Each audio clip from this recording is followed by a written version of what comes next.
À propos de Parnasse, que beaucoup connaissent, mais malheureusement pas tout le monde, qu'est-ce que vous pouvez nous dire sur cette entité exceptionnelle? C'est une entité en effet exceptionnelle qui a 18 ans aujourd'hui, qui a été créée comme un laboratoire mais qui devait vraiment durer maximum 2 ans. C'était, je trouve, une idée de génie de la présidence de l'époque qui voulait vraiment voir, observer ce que des clients très exigeants et beaucoup de gros voyageurs voulaient en fait. Ils s'attendaient à quoi en termes de technologie, d'accompagnement, d'offres, de services, etc. On n'a jamais tué Parnasse parce qu'en fait, il y avait une réelle appétence, une réelle envie de certains de ces profils de bénéficier d'un service sur mesure avec un accompagnement humain. Et donc, on existe maintenant depuis 18 ans et on sert de laboratoire encore à Orange sur des standards de service, des marqueurs de service. Et notre école, donc nous avons une école qui forme les équipes en interne, forme les équipes de Parnasse, mais aussi certaines équipes d'Orange qui sont dans des programmes autour de l'excellence. Et donc, ça fait pas mal d'années qu'on le fait aussi pour d'autres entreprises.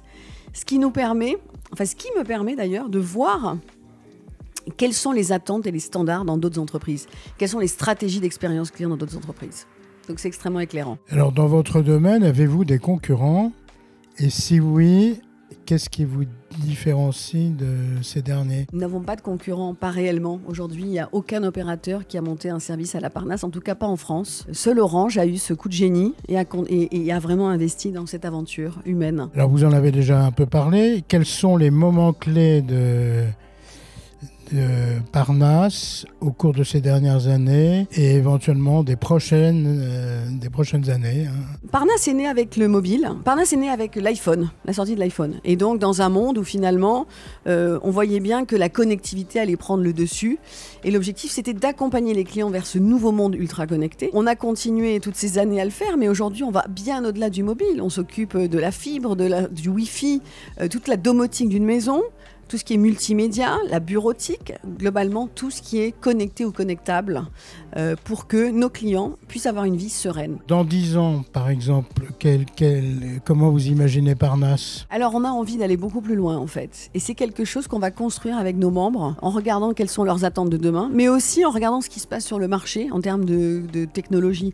Je pense que les membres aujourd'hui, il y a des nouveaux sujets sur lesquels on les accompagne. La cybersécurité par exemple en est une. Aujourd'hui, il y a une réelle attente qu'on les accompagne sur toute la partie sécurisation de la connectivité. Ça, c'est la première chose. La deuxième, c'est l'IA. Évidemment, on a des membres qui nous demandent « accompagnez-moi dans l'IA », parce que l'IA, tout le monde peut faire un peu de ChatGPT, mais comment j'optimise un écosystème grâce à l'IA? Donc moi, j'ai envie qu'on aille dans ces sphères-là, parce que je pense que ce sont les sphères de demain, et que des gens très occupés n'ont pas forcément le temps, ni l'envie d'ailleurs de s'y plonger. Combien de personnes ou d'entreprises accompagnez-vous chaque année? Alors chez Parnasse, nous avons 140 collaborateurs et nous avons 3000 clients en face de ces 140 collaborateurs. Dans les 140 collaborateurs, 80% sont des équipes qui sont face aux clients, soit par téléphone, soit des gens qui se déplacent chez les clients, comme les coachs, par exemple, les coachs digitaux dont j'ai parlé, les techniciens. Donc on a plusieurs métiers, mais globalement, on est une petite entité avec un très joli portefeuille de clients, puisque dans les 3000 clients, nous avons évidemment, il y a des personnes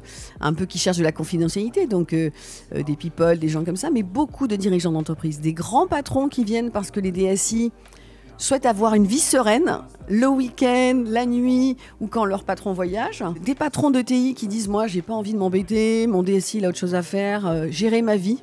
Et le lien entre ma vie pro et ma vie perso. Et puis des professions libérales qui disent, vu mon co-horaire, moi j'ai pas envie non plus d'aller faire la queue dans une boutique, appeler un service client. Vraiment, prenez tout en charge et aidez-moi.